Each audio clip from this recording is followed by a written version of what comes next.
I don't need money. I don't need fame. Why don't I just disappear? And then you have to, I was saying this to my brother, and he was like, well, Genghis Khan didn't need Vienna. Some people are just wired that way. Like, Vienna's a long way from Kathmandu. Sometimes that's just the way it is, or Ulaanbaatar, I apologize, the capital of Mongolia. That's just the way some people are. If I see injustice, and if I see things which I believe to be false, I feel like I am obligated to say the truth. I can't explain why, even if at my own detriment. What am I doing this for? Like, it's to the detriment of my life. And I've had these conversations at length with the people close to me, and we're all saying the same thing. It's always been the same way.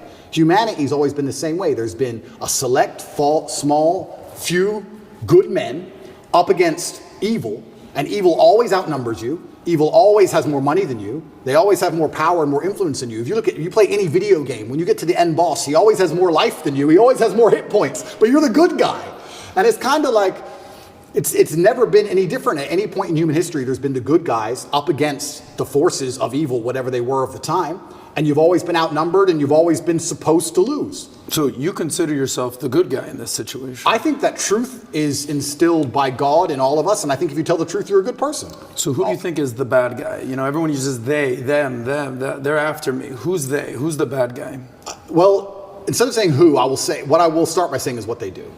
And what they do is they control information.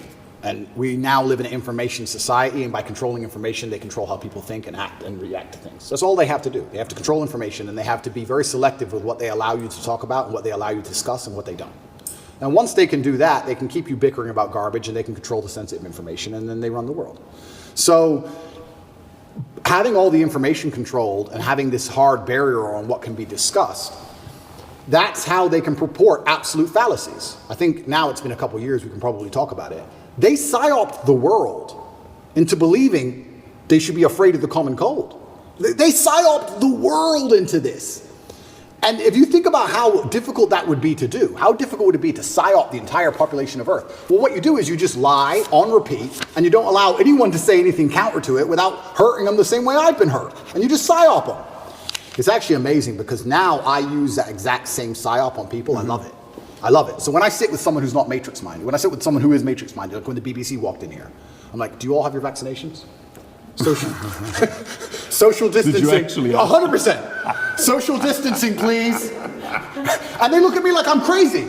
Well, how am I crazy? 2 years ago, you were telling me to do this. Now when I repeat your own worldview to you, I'm crazy. Well, if I'm crazy, guess what? You're a fucking liar, because you lied the whole time.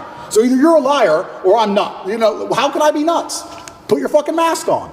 If I ever talk to any of these clowns again, they're going to be fully masked up. And I refuse. I don't care if you've had 2 booster jabs. No, I want all 6 injections. I want paperwork, or get fucked. Or you're not coming in the house. Good fuck.